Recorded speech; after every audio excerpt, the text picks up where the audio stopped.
So, like I said, somehow controversially, you've been a proponent of peace on Twitter, on X. Yeah. So let me ask you about the wars going on today and to see what the path to peace could be. How do you hope the current war in Israel and Gaza comes to an end? What path do you see that can minimize human suffering in the long term in that part of the world? Well, I think that that part of the world is definitely like if you look up there is no easy answer in the dictionary. It'll be that like the picture of the Middle East, and Israel especially. So there is no easy answer.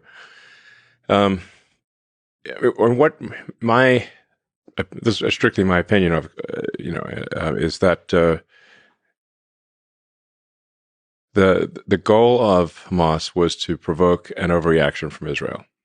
They obviously did not expect to have a military victory, but they really wanted to commit the worst atrocities that they could in order to provoke the most aggressive response possible from Israel, and then leverage that aggressive response to rally Muslims worldwide for the cause of Gaza and Palestine, which they have succeeded in doing. So the the counterintuitive thing here, I think that the thing that I think should be done, even though it is very difficult, is that I would recommend that Israel engage in the most conspicuous acts of kindness possible. Everything. That is the actual thing that would thwart the goal of Hamas. So, in some sense, the degree that makes sense in geopolitics, turn the other cheek, implemented. It's not exactly turn the other cheek, because I do think that there's, um, I think it is appropriate for Israel to find the Hamas members and, um, either kill them or incarcerate them.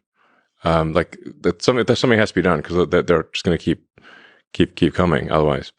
But in addition to that, they need to do whatever they can. There's some talk of establishing, for example, a mobile hospital. I'd recommend doing that. Just making sure that there's food, water, medical necessities, and just be over the top about it and be very transparent. So that people can't claim it's a trick. Like just put a webcam on the thing, all 24/7. Deploy acts of kindness.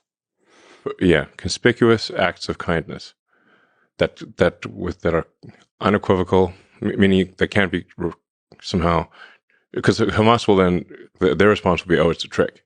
Mm-hmm. Therefore, you have to counter how is it not a trick. This ultimately fights the broader force of hatred in the region. Yes, and I'm not sure who said it. It's an apocryphal saying, but an eye for an eye makes everyone blind. Now that neck of the woods, they really believe in the whole eye for an eye thing.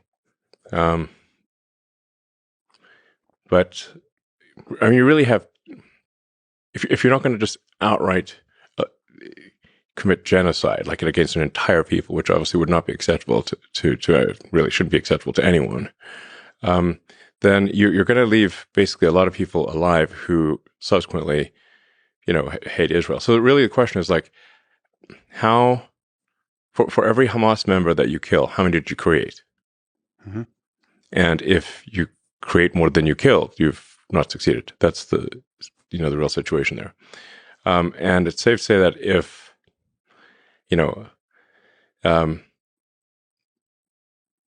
if you kill somebody's child in Gaza, you've made at least a few Hamas members who will die just to kill an Israeli. That's the situation. So, but I mean, this is one of the most contentious subjects one could possibly discuss. But I think if the goal ultimately is some sort of long-term peace, one has to look at this from the standpoint of over time, are there more or fewer terrorists being created?